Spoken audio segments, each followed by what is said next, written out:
Eh, Bismillahirrahmanirrahim. Assalamualaikum warahmatullahi wabarakatuh. Eh, Terima kasih teman-teman mahasiswa yang kembali hadir pada pertemuan perkuliahan mata kuliah perencanaan pembangunan dan pemberdayaan masyarakat. Pertemuan kali ini adalah pertemuan keempat. Pertemuan keempat sesuai dengan RPS mata kuliah, yakni berkaitan dengan topik pembahasan kita, perencanaan strategis dalam pembangunan. Perencanaan strategis dalam pembangunan. Teman-teman semuanya, topik ini hemat saya lebih praktis ya, sangat terapan karena berkaitan dengan langkah-langkah strategis suatu organisasi dalam memformulasikan ide gagasan, visi, misi, target capaian, program kegiatan yang mendukung keberlangsungan suatu organisasi ke arah yang lebih baik gitu. Satu kata yang membuat topik perkuliahan kita pada hari ini menjadi lebih menarik ya. Kalau pertemuan sebelumnya itu kalau tidak salah pertemuan ketiga itu kan bicara politik gitu. Bicara politik tentang perencanaan pembangunan dan sifatnya sangat dinamis ya, sangat dinamis karena di dalamnya bicara tentang kepentingan, peran aktor dan seterusnya. Kalau pertemuan hari ini satu kata yang menarik itu yakni adalah kata strategis. Strategis itu menggambarkan kemampuan seseorang atau suatu organisasi memformulasikan gagasan dan ide termasuk program kegiatan yang mendukung suatu organisasi itu bisa jauh lebih bagus, jauh lebih adaptif terhadap perubahan yang terjadi, jauh lebih cepat dalam mewujudkan target dan visi misi organisasi tersebut. Gitu ya. Artinya dalam konteks strategis itu ada makna lain gitu. Tidak hanya sekedar kegiatan perencanaan, tetapi ada makna yang di dalamnya itu menggambarkan inovasi gitu. Inovasi suatu organisasi yang dalam konteks ini bagaimana pimpinan atau manajer suatu organisasi itu mampu menciptakan sesuatu yang baru yang itu dalam bentuk ide dan gagasan yang mendukung keberlangsungan organisasi yang saya sampaikan tadi gitu. Jadi inovasi strategis itu adalah berkaitan dengan inovasi suatu organisasi yang perlu diawali dengan kemauan kepemimpinan suatu organisasi menghasilkan inovasi itu. Selain inovasi, ada satu istilah penting yang melekat dalam strategis itu, yakni visioner. Teman-teman mahasiswa paling dan saya berkeyakinan bahwa teman-teman sudah sangat sering ya mendengarkan kata visioner. Visioner itu mahasiswa yang visioner, kepemimpinan yang visioner, partai politik yang visioner dan seterusnya. Gitu. Visioner itu singkatnya adalah bagaimana suatu organisasi atau seseorang yang sedang memimpin organisasi itu berpandangan jauh ke depan, gitu. Berpandangan bagaimana organisasi ini bisa berkembang menjadi jauh lebih hebat di masa yang akan datang. Jadi dia sudah bisa membaca apa yang harus dilakukan untuk masa depan organisasi. Dan dia sudah bisa membaca apa yang akan terjadi di masa yang akan datang terkait dengan peran organisasi itu, terkait dengan masa depan organisasi tersebut. Karena itu teman-teman semuanya, ketika kita mendiskusikan perencanaan strategis dalam pembangunan, maka harapan terbesar kita adalah kita bisa membicarakan apakah kepemimpinan pemerintahan itu berkaitan dengan inovasi, berkaitan dengan kepemimpinan yang visioner gitu. Karena kalau tidak ada dua hal ini dalam konteks pemerintahan, maka sulit kita meyakini bahwa perencanaan strategis dalam pembangunan suatu negara itu bisa muncul, bisa diimplementasikan sehingga masa depan suatu negara itu benar-benar mengarah ke arah yang lebih baik dan akan menjadi negara yang mampu beradaptasi dengan perubahan yang terjadi. Dan pada umumnya kepemimpinan suatu organisasi yang inovatif dan visioner itu tidak terlepas dari bagaimana pengalaman mereka dalam sektor publik. Gitu. Pengalaman kepemimpinan, pengalaman membangun suatu organisasi, pengalaman menyelesaikan permasalahan publik melalui organisasi yang dipimpinnya. Gitu. Nah, tanpa pengalaman kepemimpinan, sulit bagi kita semuanya untuk meyakinkan bahwa kepemimpinan dalam suatu organisasi itu bisa inovatif dan visioner. Gitu.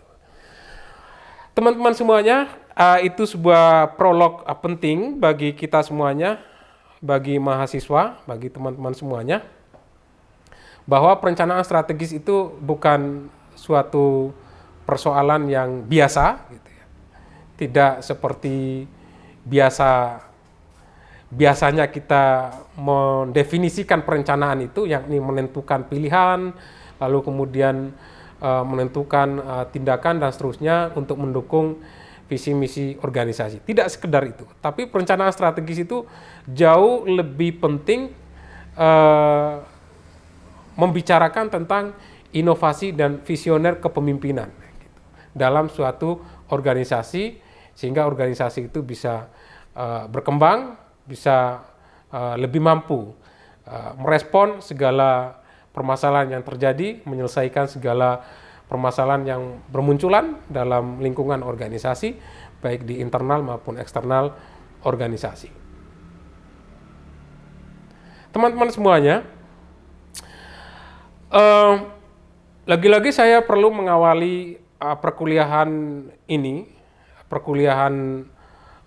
di pertemuan keempat ini dengan sebuah definisi yang terkait dengan perencanaan strategis. Apa yang saya sampaikan tadi sebagai prolog itu sudah menggambarkan definisi perencanaan strategis yang sesungguhnya itu berkaitan dengan bagaimana strategi perencanaan itu bisa menyelesaikan permasalahan yang ada, yang dihadapi oleh suatu organisasi, dan bisa memungkinkan organisasi itu bisa berkembang jauh lebih bagus, lebih adaptif terhadap perubahan, dan akan menjadi organisasi yang besar. Dalam konteks negara, akan menjadi dari negara berkembang menjadi negara maju, gitu ya. Nah, karena itu di definisi yang pertama ini, kata kunci yang bisa saya tangkap, yang akan saya jelaskan di sesi ini adalah strategi perencanaan strategis itu berkaitan dengan bagaimana mendorong dan mengimplementasikan segala bentuk program kegiatan yang itu mempertimbangkan sumber daya organisasi yang pada akhirnya berdampak pada pengembangan organisasi. Jadi sekilas definisi yang saya kutip ini adalah menggambarkan hal-hal seperti itu, yang tadi sebenarnya sudah saya jelaskan di awal sesi tadi. Kemudian teman-teman, secara sederhana lagi, perencanaan strategis adalah membuat keputusan dan tindakan penting yang yang membentuk dan memandu bagaimana menjadi organisasi yang sukses mewujudkan visi dan tujuan. Nah, itu. Jadi poin pentingnya di sini adalah keputusan dan tindakan penting gitu. Ini sebenarnya kata kunci yang menggambarkan penjelasan saya tadi itu. Keputusan dan tindakan penting. Apakah itu keputusan dan tindakan penting? Itu adalah berkaitan dengan inovasi dan langkah-langkah yang memungkinkan organisasi itu bisa jauh berkembang lebih baik gitu. Nah, dalam rangka apakah itu? Tentu dalam rangka mewujudkan visi dan tujuan organisasi. Misal apa yang dikerjakan organisasi ini sudah jelas gitu ya. Program kegiatannya sudah jelas, desain langkah-langkah menuju organisasi yang maju itu juga sudah jelas, dan bagaimana organisasi itu mengerjakan atau melaksanakan rencana-rencana yang sudah ditentukan itu. Ini semuanya sudah terpetakan dengan baik, dan lagi-lagi rencana-rencana yang di dalamnya ada pilihan, ada tindakan, ada program kegiatan itu merupakan sebuah keputusan yang dianggap penting dan dianggap tepat. Misi perencanaan strategis bagi pembangunan itu satu berorientasi lebih menuju ke tindakan, hasil, dan dampak. Ini teman-teman semuanya. Jadi saya katakan tadi, perencanaan strategis itu berorientasi pada tindakan apa yang tepat, hasil apa yang akan dicapai, bagaimana dampak dari itu semuanya. Gitu. Jadi cara berpikirnya itu sangat komprehensif gitu. Tidak hanya menentukan program gitu ya, tapi sudah berpikir seperti apa tindakannya nanti, implementasinya nanti, desain pelaksanaannya, dan bagaimana hasil yang akan dicapai dan seperti apa dampaknya gitu. Dalam konteks pemerintahan tindakannya harus jelas gitu ya. Dalam rangka menghasilkan misal tentang kesejahteraan sosial gitu, tentang perluasan lapangan kerja dan seterusnya, dan itu harus berdampak baik terhadap keberlangsungan suatu negara. Kemudian teman-teman semuanya, perencanaan strategis itu mempromosikan partisipasi yang lebih luas dan beragam dalam proses perencanaannya gitu. Jadi sekalipun di awal tadi saya sampaikan bahwa perencanaan strategis itu diawali dengan inovasi, kepemimpinan, dan kepemimpinan yang visioner, bukan dalam arti mereka lah yang berperan penting, yang berperan dominan dalam perencanaan pembangunan, tidak gitu. Justru sebaliknya, kepemimpinan yang inovatif dan visioner itu selalu dan pasti itu punya keinginan untuk melibatkan banyak pihak. Kenapa demikian? Karena mereka menyadari bahwa ide dan gagasannya itu perlu didukung oleh ide dan gagasan dari banyak pihak. Termasuk didukung oleh sumber daya yang mendukung dari berbagai sumber. Gitu. Nah kemudian menekankan pada pemahaman masyarakat terhadap konteks, lingkungan, mengidentifikasi peluang dan ancaman terhadap masyarakat melalui kajian lingkungan. Ini lebih pada bagaimana seorang atau suatu organisasi ketika dalam perencanaan strategis itu bisa memahami bagaimana sosial budaya, bagaimana faktor lingkungan, bagaimana ancaman lingkungan baik yang sedang berlangsung maupun di masa yang akan datang. Gitu. Ini semuanya sudah dirumuskan secara baik dalam perencanaan strategis. Dan kalau kita kembali pada pertemuan ketiga kita, ketika saya menayangkan satu video tentang rencana pemindahan ibu kota baru, itu kan sangat komprehensif itu perencanaannya itu.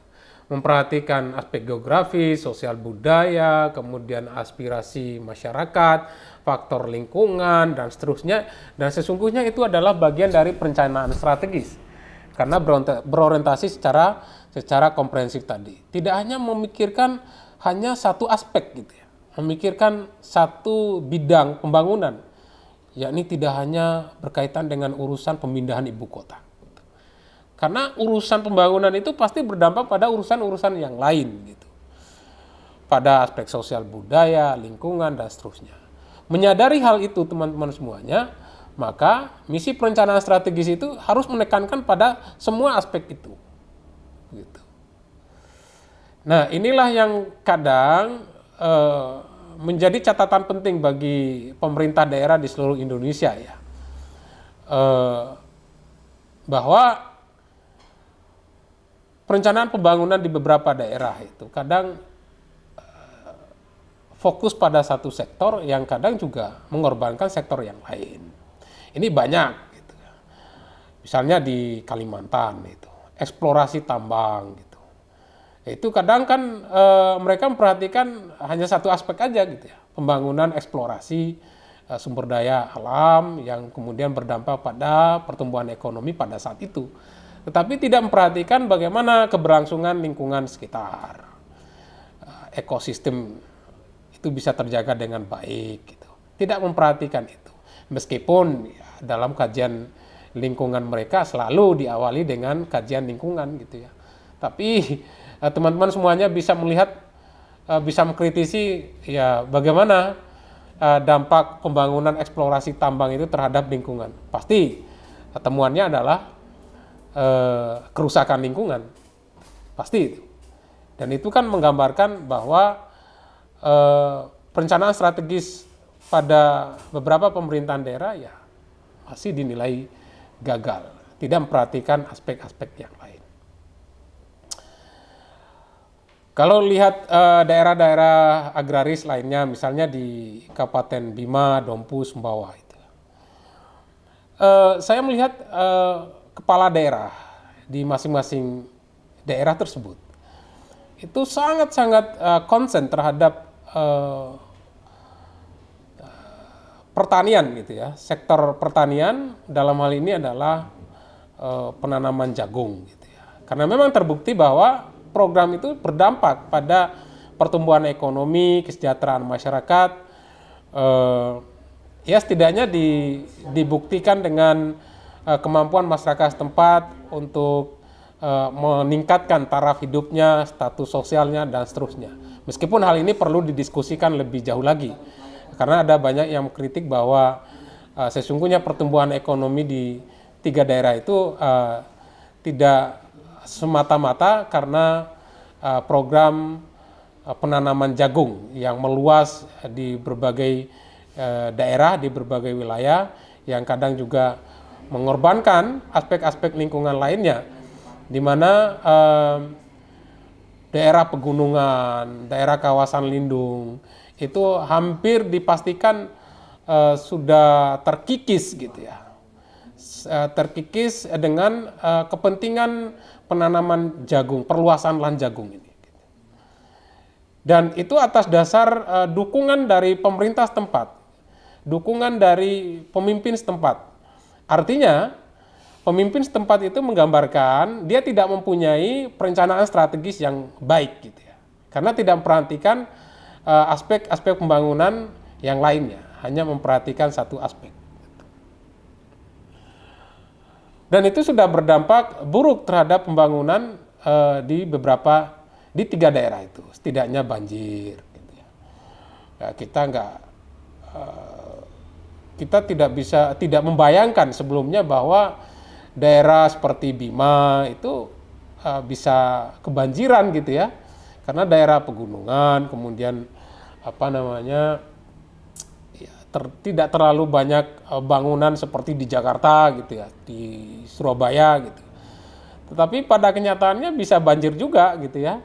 Itu salah satu faktornya adalah karena penataan lahan, perluasan lahan yang terus ditingkatkan hingga mengorbankan kawasan lindung, kawasan pegunungan yang pada akhirnya menyebabkan banjir itu. Nah, itu salah satu contoh kasus bahwa perencanaan pembangunan di beberapa daerah di Indonesia itu ya sangat belum memperhatikan perencanaan strategis itu.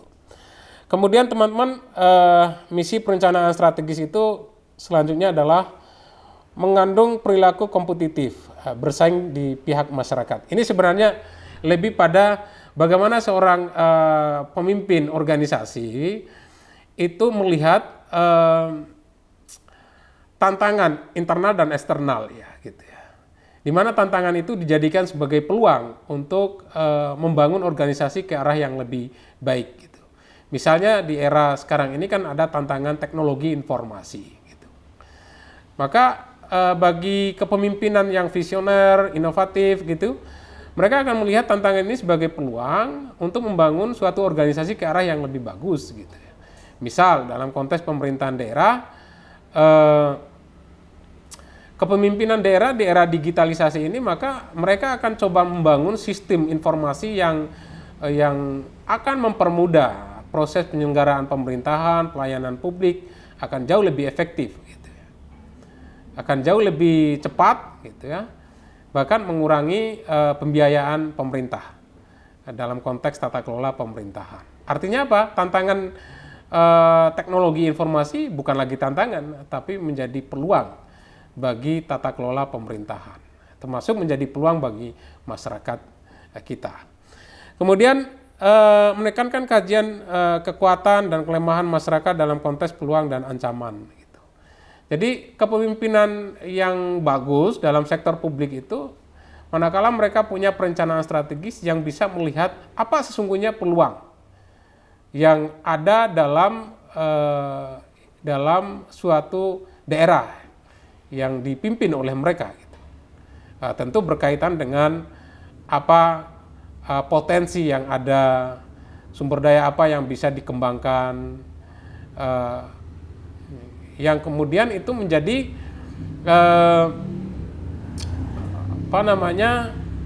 menjadi hal penting bagi pembangunan daerah gitu, bagi pembangunan daerah. Nah, tentu dalam konteks memahami kekuatan, kelemahan yang kemudian menjadi peluang dan bisa juga menjadi ancaman, itu membutuhkan cara pandang pemerintah, cara pandang kepemimpinan suatu daerah, kalau contoh kasusnya daerah, untuk melihat secara komprehensif terkait dengan bagaimana kondisi daerah setempat, bagaimana tantangan yang dihadapi, ya dalam banyak aspek gitu, sosial budaya, perilaku masyarakat, termasuk perilaku birokrasi gitu ya, perilaku politisi, kemudian sumber daya alam yang ada gitu. Ini semua harus teridentifikasi. Dan seorang pemimpin yang bagus, yang strategis itu, dia sudah memahami ini dengan baik gitu. Sehingga ketika dia memimpin suatu daerah atau memimpin suatu organisasi, termasuk memimpin suatu negara, itu dia tidak lagi menjadi pemimpin yang kebingungan ya dalam menentukan keputusan, menentukan pilihan-pilihan strategis gitu, tidak lagi kebingungan. Nah, tapi dia sudah cukup memahami, sangat memahami, tinggal dia melibatkan banyak pihak untuk mendorong itu semuanya, dan dia bisa memberdayakan segala sumber daya yang ada dalam rangka mewujudkan visi misi suatu pemerintahan. Jadi itu beberapa misi perencanaan strategis bagi pembangunan.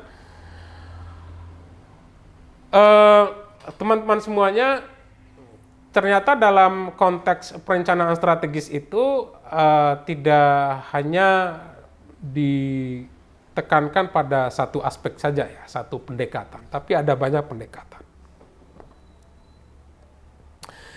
Pendekatan langsung misalnya, perencanaan berangkat dari pembahasan yang mendalam tentang mandat dan misi yang diberikan kepada suatu organisasi, yang dilanjutkan dengan analisis SWOT sebelum melakukan identifikasi isu-isu yang strategis.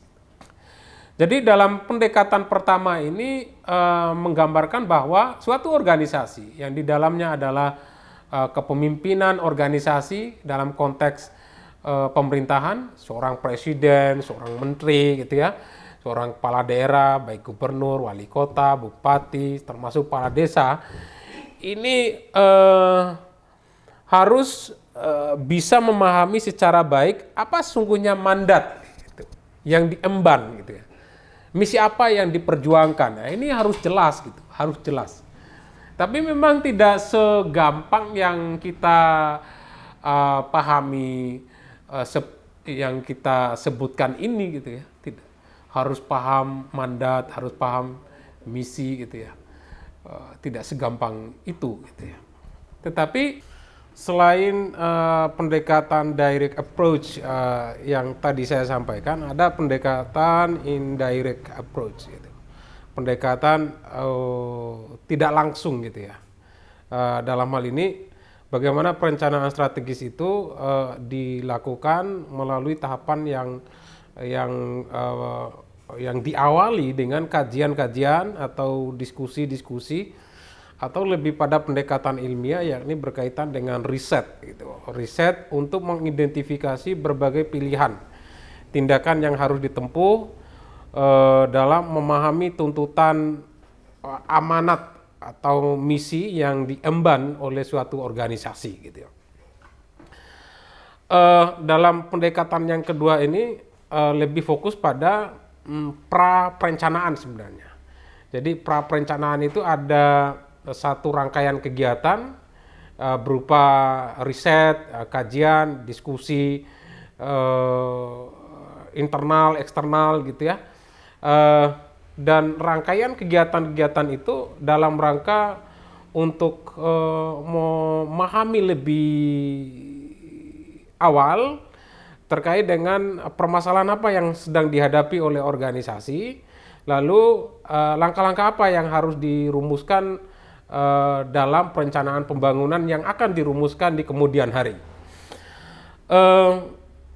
Pendekatan yang kedua ini teman-teman semuanya, menurut hemat saya dan beberapa temuan riset sebelumnya itu penting dilakukan oleh para pemimpin organisasi yang memang punya pemahaman yang jauh ke depan, ingin membawa organisasi yang dipimpinnya menjadi lebih baik gitu ya.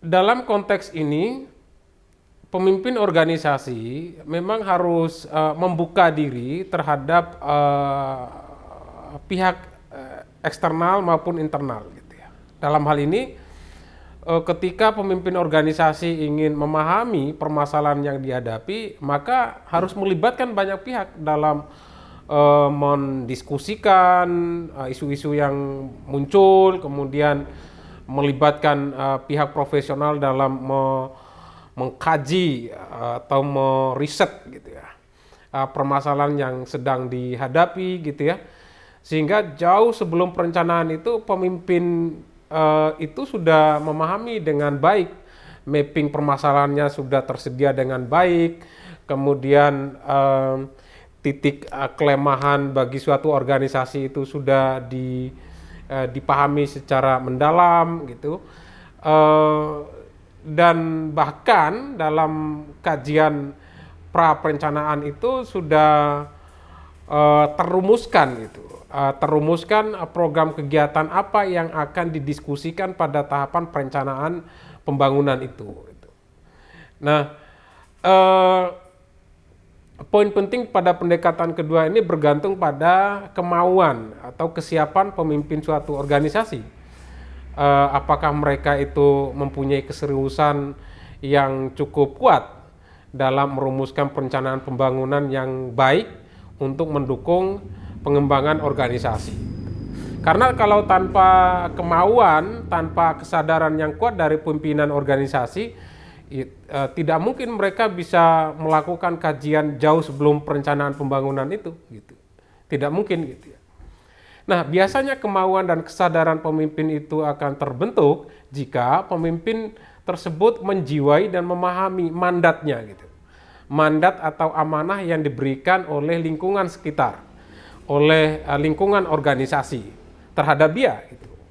Kalau mereka tidak memahami mandat, tidak memahami amanah yang diberikan gitu ya, termasuk misi yang akan diemban ke depan nanti dalam berorganisasi, itu mereka akan menganggap bahwa kepemimpinannya itu hal yang biasa, tidak perlu dipikirkan secara matang, termasuk tidak perlu dipersiapkan jauh hari sebelum perencanaan pembangunan gitu. Dan poin inilah kemudian kalau kita lihat di lapangan pada perencanaan pembangunan khususnya di beberapa daerah yang terkait di Indonesia itu seringkali perencanaan pembangunan itu dilakukan pada saat perencanaan sedang berlangsung gitu. Itu memang tidak salah gitu, tetapi momentum seorang pemimpin memahami dan mendalami isu-isu yang muncul di daerah yang dipimpin itu sangat terbatas gitu ya. Waktunya terbatas, kemudian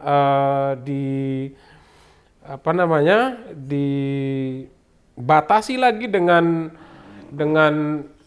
perannya yang begitu besar gitu ya terhadap kepemimpinannya dalam aspek-aspek yang lain, sehingga tidak terlalu fokus pada kegiatan perencanaan pembangunan yang pada akhirnya kegiatan perencanaan pembangunan itu ya berlangsung biasa saja gitu ya, dan bahkan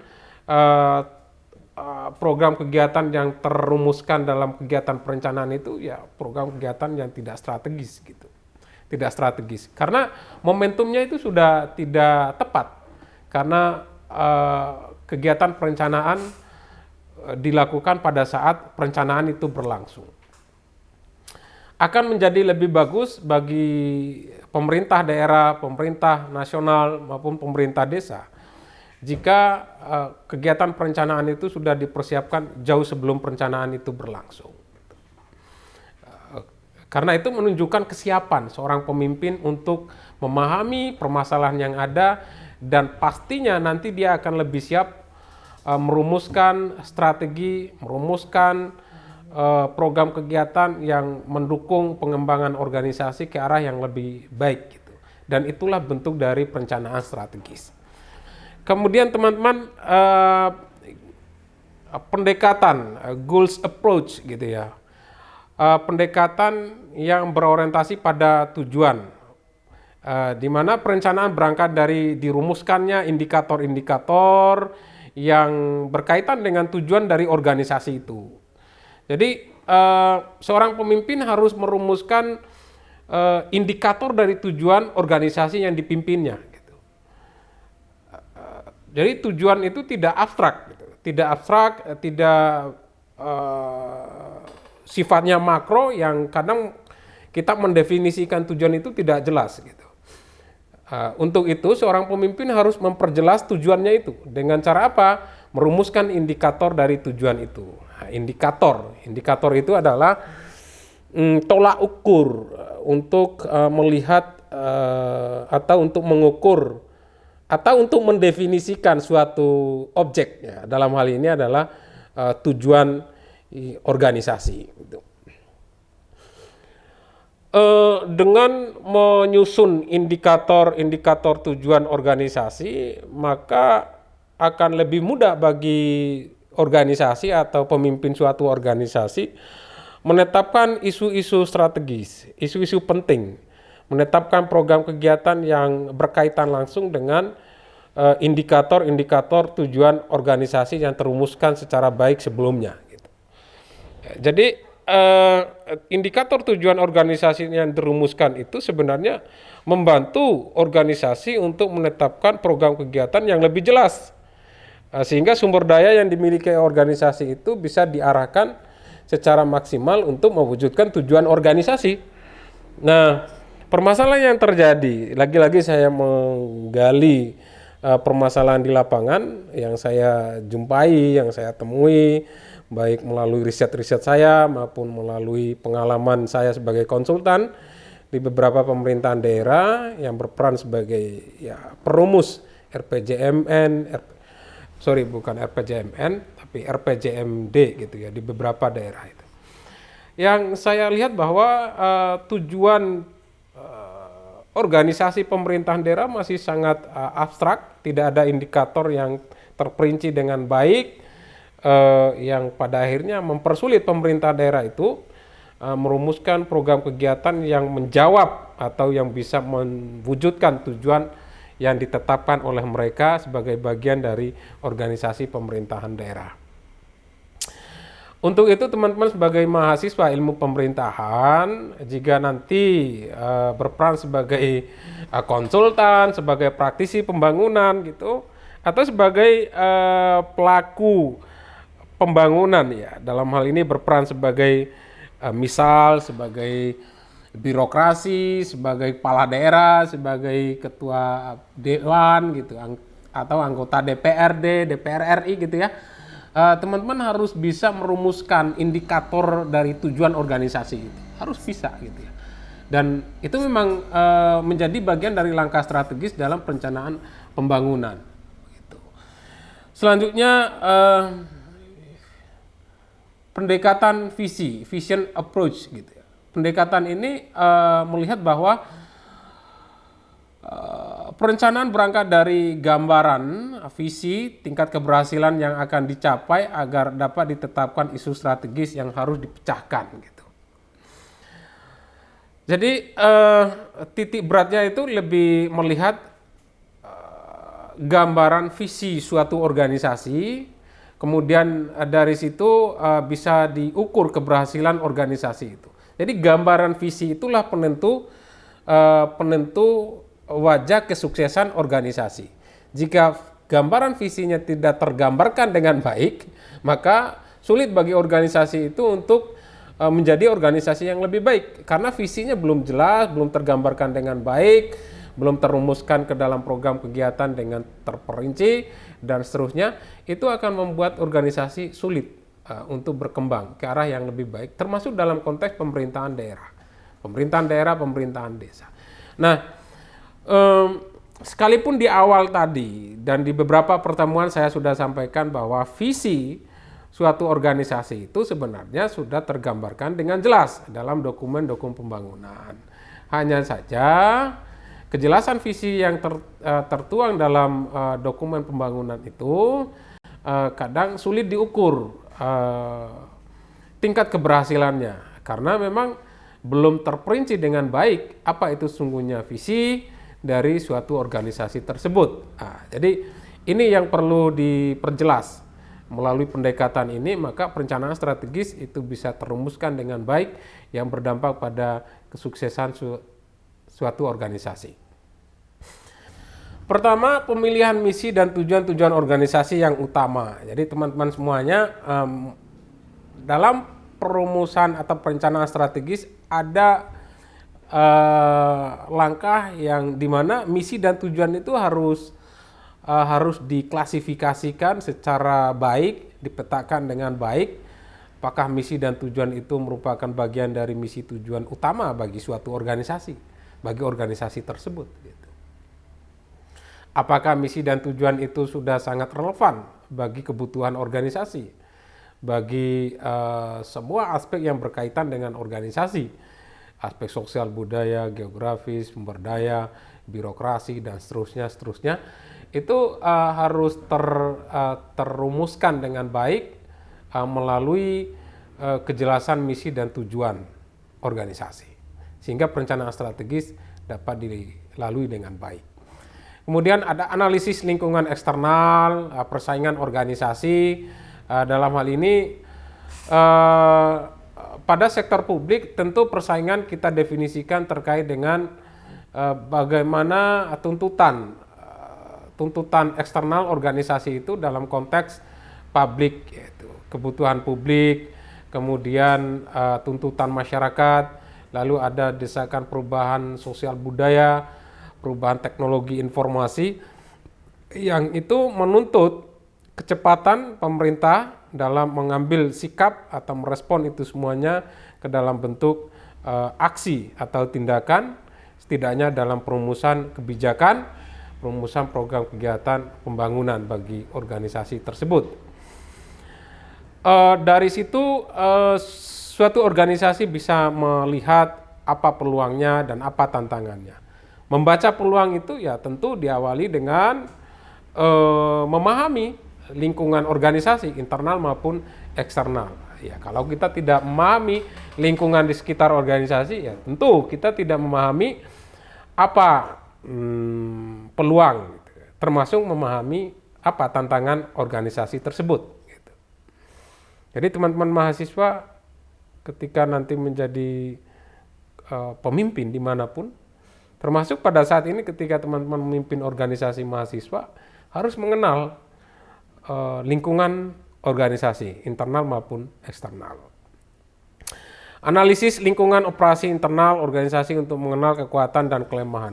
Nah, ini operasi internal itu berkaitan dengan kebijakan-kebijakan internal, standar, prosedur, kemudian mekanisme yang mengatur tentang tata kelola perencanaan pembangunan, penganggaran, dan kebijakan-kebijakan lain yang strategis yang berdampak luas terhadap pembangunan suatu negara, suatu daerah dan desa, gitu ya. Kemudian memilih strategi yang dibangun di atas kekuatan organisasi dan memperbaiki kelemahannya. Ya.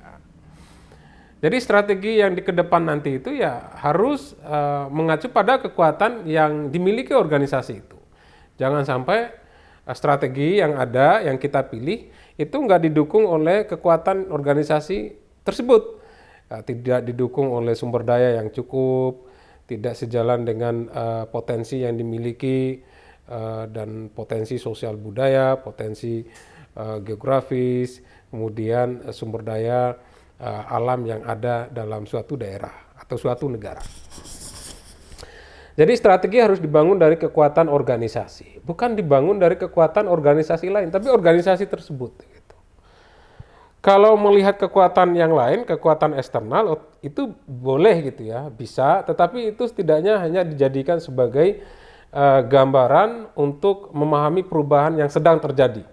Lalu kemudian dari situ bisa memformulasikan strategi-strategi baru untuk merespon perubahan yang terjadi secara eksternal. Nah, itu boleh gitu. Tetapi untuk membangun strategi yang tepat harus dibangun berdasarkan kekuatan organisasi tersebut.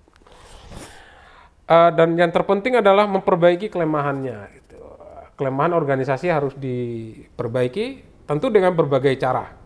Berbagai cara melibatkan banyak sektor, banyak aktor, dan memberdayakan banyak sumber daya yang ada. Gitu ya. Sumber daya yang ada. Selanjutnya ini proses perencanaan strategis.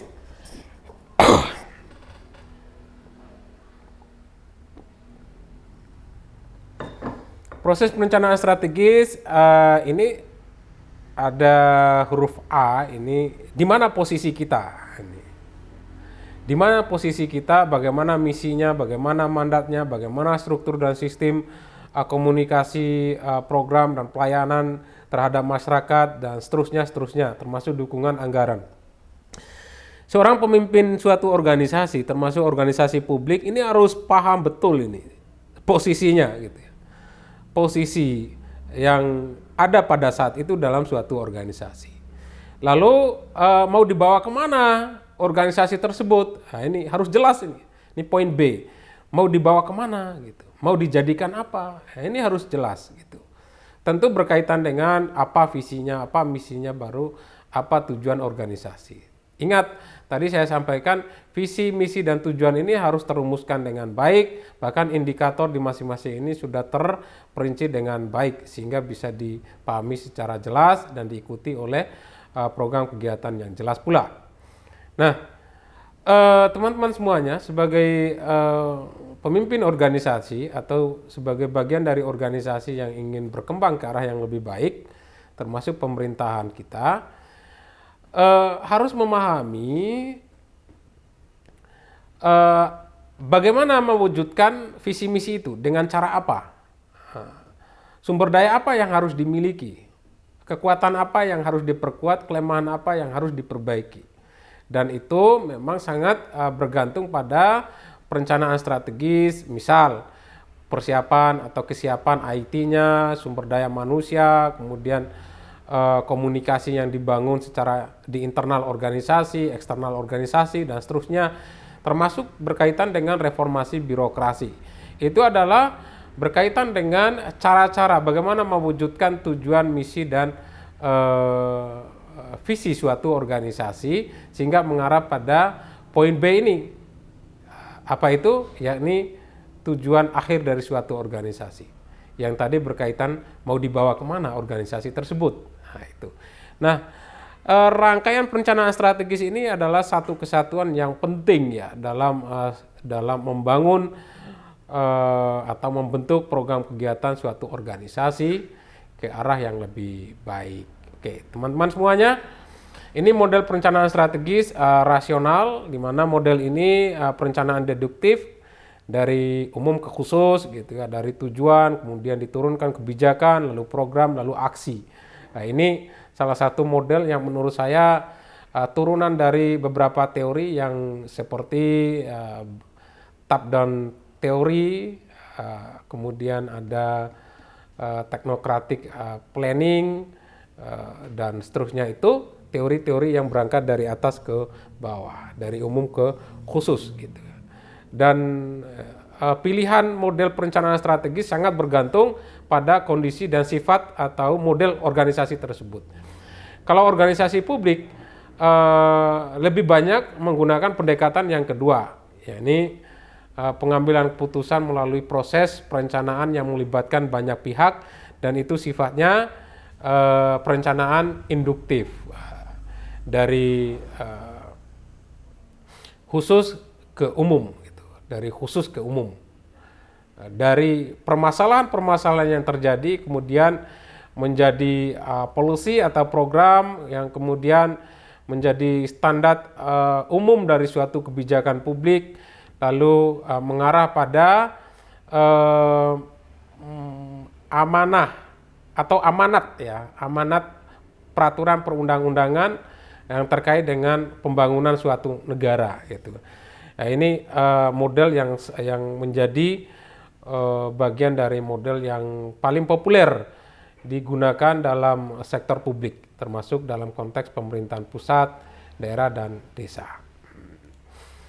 Hakikat perencanaan strategis ini sudah jelas, ada inovasi, menentukan keputusan, dan seterusnya yang pada akhirnya menentukan masa depan suatu organisasi. Karena perencanaan strategis itu tidak diarahkan untuk yang lain, tapi dalam rangka bagaimana masa depan organisasi itu mengarah ke arah yang lebih baik. Definisi yang lebih baik itu adalah organisasi yang adaptif terhadap perubahan, yang mampu merespon tuntutan dan permasalahan yang muncul di internal maupun eksternal organisasi, sehingga organisasi tersebut menjadi organisasi yang kuat dan bisa bertahan dalam jangka waktu yang cukup lama. Nah, teman-teman semuanya, ini strategi cycle ya. Nah, ini teman-teman bisa membaca di slide saya dan bisa membaca referensi yang terkait. Ini suatu strategi perubahan yang berkaitan dengan perencanaan strategis. Menurut saya penting dipahami oleh kita semuanya. Ini langkah-langkah perencanaan strategis bagi pembangunan. Teman-teman juga baca, nanti kita diskusikan. Yang jelas ini ada banyak tahapan-tahapannya gitu ya. Di antaranya mengidentifikasi mandat organisasi. Jadi memang pemimpin atau suatu organisasi harus paham mandatnya apa sih gitu. Apa sih hakikat dari organisasi tersebut gitu. Kalau organisasi publik ya hakikatnya adalah menghadirkan pembangunan yang lebih baik, memberikan kesejahteraan bagi semua pihak gitu. Nah, itu mandatnya gitu ya. Maka dari situ barulah diturunkan pada tahapan berikutnya, sehingga mandat tadi bisa tercapai dengan baik, bisa terwujud dengan baik, lalu kemudian organisasi itu menjadi organisasi yang baik gitu. Terusnya, peran kepemimpinan dalam perencanaan strategis. Pertama, memahami konteks perubahan internal dan eksternal. Tadi saya sudah sampaikan. Kepemimpinan publik utamanya harus memahami konteks perubahan internal maupun eksternal. Internal pemerintahan harus dipahami bagaimana birokrasinya, bagaimana sistemnya, bagaimana dinamika yang berlangsung dalam tata kelola pemerintahan, termasuk bagaimana relasi antara birokrasi pemerintahan itu, baik pusat maupun daerah, daerah dengan daerah, desa dengan daerah, dan seterusnya, termasuk relasi antar struktur pemerintahan dalam suatu organisasi pemerintahan. Ini harus dipahami secara internal. Kemudian secara eksternal tentu terkait dengan bagaimana tuntutan masyarakat, aspirasi masyarakat, kondisi masyarakat di sekitar, kemudian bagaimana perubahan teknologi informasi dan seterusnya itu harus dibaca dan dipahami oleh seorang pemimpin suatu organisasi. Kemudian melibatkan komunitas, mempelopori proses perencanaan strategis, ini penting gitu ya. Mempelopori proses perencanaan strategis. Tadi di awal saya sudah sampaikan, itu semuanya berangkat dari kemauan seorang pemimpin, dan kemauan itu biasanya berkaitan dengan apakah pemimpin itu punya visi jauh ke depan, visioner. Gitu. Apakah pemimpin itu punya inovasi, dan seterusnya. Itu penting, sehingga seorang pemimpin bisa mempelopori proses perencanaan strategis.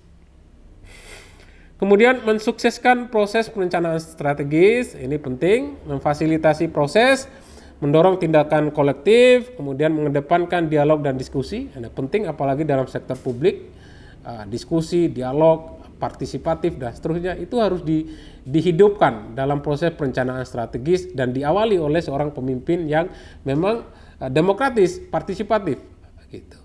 Berpikir bahwa permasalahan itu adalah permasalahan publik yang harus melibatkan publik. Ya, itu. Kemudian membuat dan melaksanakan keputusan strategis, penting. Ujung tombaknya di situ.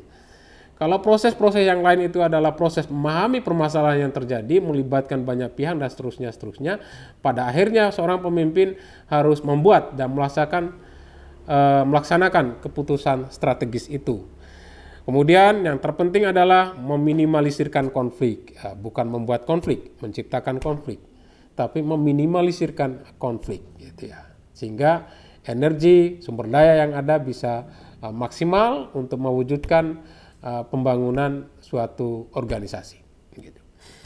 Menjiwai semua proses perencanaan strategis, menjiwai, ini terkait dengan internalisasi misi, strategi, mandat tadi ke dalam seorang pemimpin. Gitu. Ada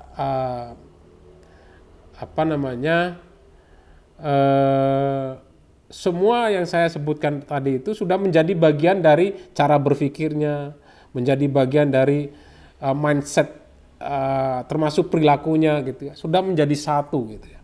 Sehingga geraknya dia, tindakan dia, bahkan lisannya dia ketika memberikan arahan, apalagi kebijakannya seorang pemimpin pasti menggambarkan itu semuanya, gitu. Kalau itu belum terbentuk, maka sulit bagi seorang pemimpin bisa melakukan perencanaan strategis yang bisa mendorong pembangunan suatu organisasi ke arah yang lebih bagus, gitu. Baik teman-teman, saya menyampaikan bahwa apa yang saya sampaikan di pertemuan keempat ini sekali lagi berkaitan dengan langkah-langkah strategis seorang pemimpin organisasi atau suatu organisasi, utamanya pada organisasi publik, gitu ya. Bagaimana seorang pemimpin atau organisasi itu bisa mengambil langkah-langkah strategis, mengambil keputusan strategis yang melalui tahapan-tahapan yang saya sampaikan tadi. Secara tidak langsung juga saya menjelaskan hal-hal apa yang harus dimiliki oleh seorang pemimpin dalam perencanaan strategis dan untuk apa perencanaan strategis itu. Tadi sudah jelas saya sampaikan, yakni untuk mewujudkan organisasi ke arah yang lebih baik. Definisi yang lebih baik itu adalah organisasi yang adaptif terhadap perubahan, mampu menyelesaikan permasalahan yang ada, dan bisa bertahan dalam jangka waktu yang cukup lama sehingga menjadi bagian dari organisasi yang kuat. Demikian teman-teman semuanya, untuk sesi diskusi kita lanjutkan pada platform kita Ilmu UMM ICID, atau nanti kita perlu membentuk forum khusus untuk mendiskusikan materi perkuliahan pertemuan keempat ini. Terima kasih teman-teman semuanya, salam sehat, tetap semangat. Sekian dari saya, wassalamualaikum warahmatullahi wabarakatuh.